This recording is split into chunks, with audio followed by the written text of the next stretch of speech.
నమస్తే అండి. నేను మీ అపర్ణ. దొండకాయ ఫ్రై ఈరోజు వీడియోలో ఎలా ప్రిపేర్ చేసుకోవాలో చూద్దాము.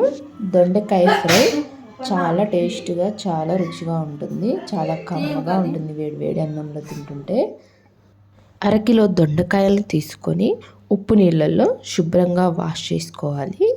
ఆ తర్వాత ముక్కలు ముక్కలుగా కట్ చేసుకొని పక్కన పెట్టేసుకోవాలి. ఇప్పుడు ఒక ప్యాన్ తీసుకొని ప్యాన్ హీట్ అయిన తర్వాత ఆయిల్ వేసుకోవాలి. ఆ తర్వాత తిరుగుమాతి గింజలు కూడా వేసుకోవాలి.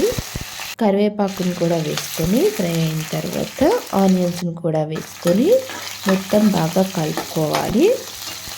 ఆనియన్స్ కూడా బాగా వేగిన తర్వాత ముందుగానే కట్ చేసి పెట్టుకున్న దొండకాయ ముక్కల్ని ఈ ఆనియన్స్లోకి వేసుకోవాలి.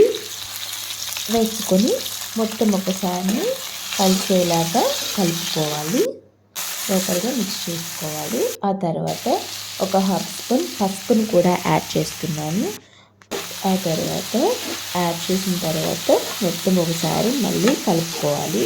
ఒక 2 మినిట్స్ మగ్గనిచ్చిన తర్వాత టేస్ట్కి సరిపడా సాల్ట్ని కూడా యాడ్ చేసుకోవాలి. యాడ్ చేసుకొని మళ్ళీ ఒకసారి ముక్కల్ని మొత్తాన్ని కలుపుతూ ఫ్రై చేసుకోవాలి.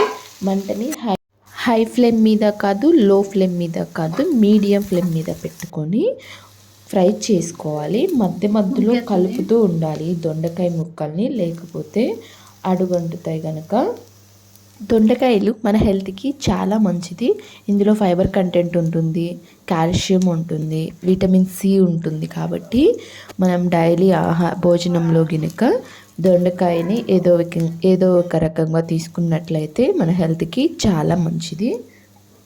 వేడి వేడి అన్నంలో దొండకాయ ఫ్రైతో పాటు రసం కానీ సాంబార్ కానీ పెట్టుకొని తిన్నట్లయితే చాలా రుచిగా ఉంటుంది, చాలా బాగుంటుంది. తప్పకుండా మీరు కూడా దొండకాయ ఫ్రైని ఈ విధంగా ట్రై చేయండి.